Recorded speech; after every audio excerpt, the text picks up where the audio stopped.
ஒரு கப் அவல் இருந்தால் போதும், டேஸ்ட்டான ஸ்வீட் வந்து ரெடி பண்ணிடலாம். அதுக்கு ஒரு மிக்ஸி ஜாரில் 1/2 கப் அளவுக்கு தேங்காய் எடுத்துகிட்டு நல்லா அரைச்சிட்டு 3 கப் அளவுக்கு பால் எடுத்து தனியாக எடுத்து வச்சுக்கோங்க.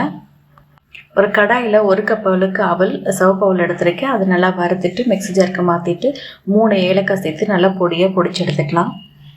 இப்போ அரைச்சி அவளை தேங்காய் பால் கூட சேர்ந்து நல்லா கலந்து விட்டுங்க. கட்டி இல்லாமல் கலந்து விட்டு ஒரு நிமிஷம் அப்படியே விட்டுறலாம். ஒரு பாத்திரத்தில் அவல் அளந்த அதே கப்பில் 3/4 கப்புக்கு நாட்டு சக்கரை எடுத்து கொஞ்சமாக தண்ணி விட்டு நல்லா கரைச்சிக்கலாம்.